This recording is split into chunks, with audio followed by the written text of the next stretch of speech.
ওয়াজ মাহফিলের বিরুদ্ধে না, আমি ইসলাম প্রচারের বিরুদ্ধে না, আমি কোনো কিছুর বিরুদ্ধে না।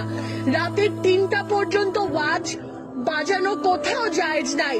নাম্বার 2 কথা, আপনারা এখানে ওয়াজ করছেন, এখানে যতটুকু কথা, আমি একটা মেয়ে হয়ে যদি আমার কথা এখানকার সবাই শুনতে পারে, কেন আপনি ওখান থেকে কথা বললে এখানকার মানুষ শুনবে না? এই মানুষগুলো আপনার দাওয়াত শোনার জন্য আসছে, ঠিক না?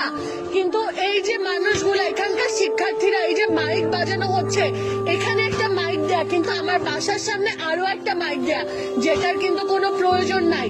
যার এখানে শোনায় সে কিন্তু এখানে এসেই আপনার কাছে শুনবে।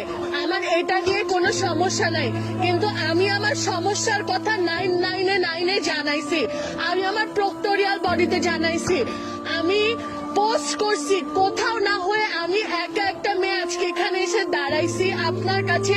ঠিক ভুলের বিচার আমি আজকে আপনার কাছে দিয়ে গেলাম। আপনার যদি মনে হয় যে স্টুডেন্টদের প্রতি আপনি দয়া করবেন, এই মানুষগুলাকে নিয়ে আপনি দাওয়াত করেন, কোনো সমস্যা নাই। আপনাদের কারোর বিরুদ্ধে আমার কোনো অভিযোগ নাই। আমার অভিযোগ, আমার বাসার সামনে যে মাইকটা, ওইটা যদি একটু বন্ধ করে দিতেন, আমি আল্লাহর কাছে আপনাদের সবার জন্য দোয়া করতাম। আমি যেমন বান্দা, এখানে সভাপতি আপনাকে বলেছেন প্রক্টোরিয়াল কোনো মানুষ থাকলে ওনার সাথে যোগাযোগ করার জন্য। এই বিষয়ে আপনি আর কথা না বললে আমরা আপনার কাছে কৃতজ্ঞ থাকবো। আপনি একজন নারী মানুষ, আপনাকে শ্রদ্ধার সাথে বলছি আপনি এখান থেকে চলে যাবেন। এখানে সবাই পুরুষ মানুষ।